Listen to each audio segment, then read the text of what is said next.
So you're at Green Bay, and you're building there. You're building there. We were talking about this before the show. You get this guy, Brett Favre, Yeah. right? Like Yeah. this was Jerry Glanville said a plane would have to crash before I put him into the game. Yeah. And you get Brett Favre in the town.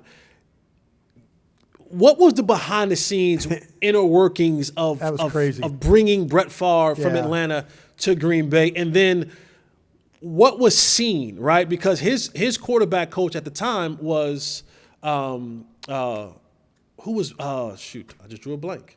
Help me out here. Who Was it June Jones? Was it June Jones? Yeah, it was. They had several of them. Yeah, Yeah. But what was the what Yeah. what did you guys see in him that was like, we're willing to give up this to get this guy here?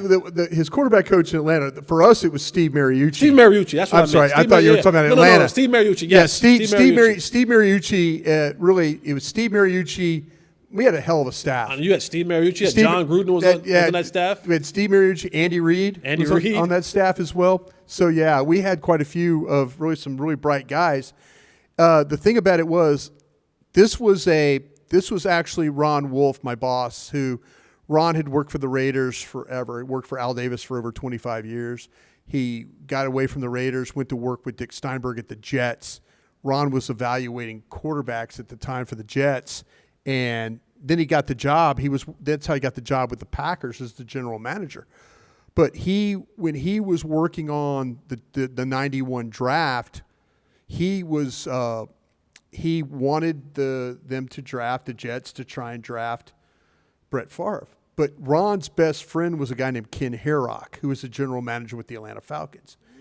Well, Kenny backstabbed Ron and drafted, and then the Jets ended up not getting their guy, and so but the whole thing you're talking about with Glanville, the tape on Favre was unwatchable. It was that crazy. We were evaluating a practice that the Falcons had with the Seahawks in like Portland, Oregon. Like it wasn't even game tape. It was practice tape. And Ron Wolf had seen Brett at Southern Miss. So it was really going off his college reports. And that's what made, Favre was crazy. I mean, he goes, they beat Florida State, Alabama. He is in a car wreck. He loses most of his stomach. He comes back and he plays. I mean, it's all these just crazy stories about Favre and the toughness that he had. And Mike Holmgren at the time, the head coach, Steve Mariucci, it's like, we had 2 first-round picks. We had the 5th pick and the 19th pick of that draft. And Ron made the determination. He told Kenny Herrock in Atlanta, he goes, I'll give you the 19th pick for the guy. And it depending on who you talk to in Atlanta, whether it's Jerry Glanville or Ken Herrock, they blame each other for getting rid of. Like, Glanville's like, I thought it was Chris Miller that they wanted. And no, it's Brett Favre. But to Mike Holmgren's credit, Mike had worked with some great quarterbacks.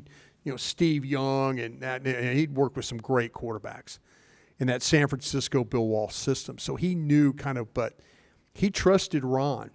He said, listen, if you think this much of this guy, let's trade.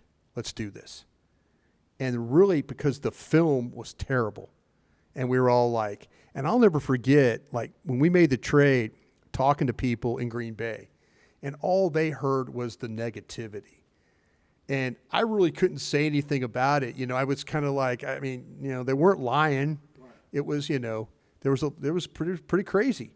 So that's how it all worked out. It was really just a personnel guy having such a conviction to draft. Now, do you feel like you're going to draft one, or you're going to trade for one of the greatest players ever to play in the National Football League, quarterback?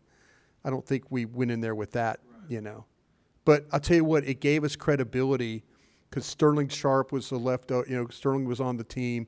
Him and Brett really hit it off. We were 9-7 the first year, and that really helped us to try and get Reggie White. Bye.